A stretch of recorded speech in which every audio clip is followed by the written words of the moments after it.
C'est très cool pour l'architecture de la GVM.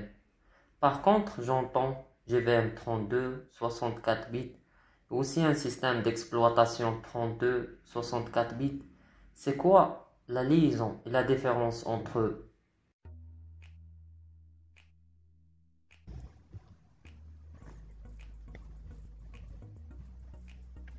Il est fréquent d'entendre que 64 bits, c'est mieux que 32 bits. C'est vrai?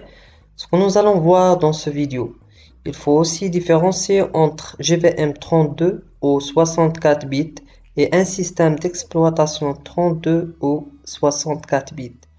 Les GVM32 et 64 bits diffèrent essentiellement sur leur façon d'accéder à la mémoire et dans la quantité de mémoire qu'ils peuvent utiliser. Le grand intérêt d'utiliser une GVM 64 bits est de pouvoir utiliser un heap d'une taille bien supérieure à celle d'une GVM 32 bits. Sur une architecture 64 bits, les calculs sur les types primitifs longs ou doubles sont plus rapides puisque toute leur valeur stockée dans 64 bits peut être chargée directement en une seule opération de lecture, alors qu'il en faut deux sur une architecture 32 bits.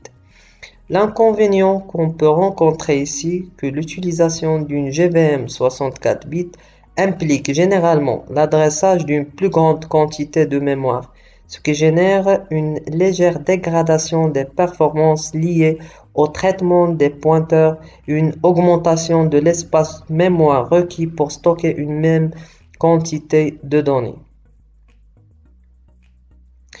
L'utilisation d'une GVM 32 bits peut être sur un OS ou bien système d'exploitation 64 bits ou 32 bits, mais il n'est pas possible de forcer l'utilisation d'un système d'exploitation 32 bits avec une GVM 64 bits. Par contre, les calculs peuvent être longs pour les applications manipulant de très grandes quantités, surtout que les GVM 32 bits possèdent une limite maximale de la taille du heap qui dépend du système d'exploitation et de l'implémentation. Le choix d'utiliser une GVM 64 bits est généralement dicté par le besoin d'une taille heap importante supérieure à la taille maximale allouable à une GVM 32 bits. L'utilisation d'une GVM 64 bits peut être intéressante si l'application réalise beaucoup de calculs avec des variables de type long ou double ou s'il y a besoin de faire beaucoup d'input et output. Plus de ça, on peut trouver des traitements batch, gestion de cache, base de données en mémoire, moteur de recherche, etc. Par exemple, ce tableau aide à choisir la GVM à utiliser selon le système d'exploitation et la tape du heap souhaité. On joue entre le type de système d'exploitation avec la taille de heap et bien sûr avec le type de GVM. Par exemple, si on, on prend le cas pour Windows 64 bits, on peut trouver une heap entre 1,4 Go et 32 Go pour un GVM de 64 bits. Voilà pour connaître le mode de fonctionnement d'une GVM, il suffit de lancer avec l'option moins version précédée par Java. Pour la version 32 bits ne fournit aucune information explicite sur l'architecture, alors que la version 64 bits la précise clairement quand mentionné ici avec cette commande. On remarque que Java Hotspot que la GVM est de type 64 bits pour la version 8 Java.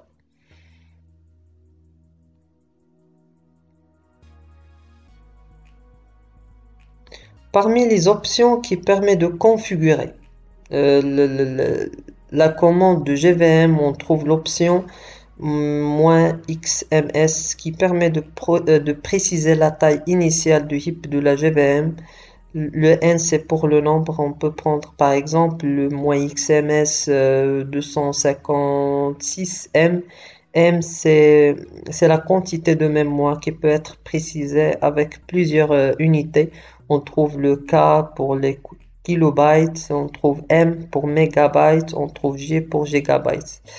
On a aussi le XMX, c'est pour surtout pour c'est la valeur par défaut de ce paramètre.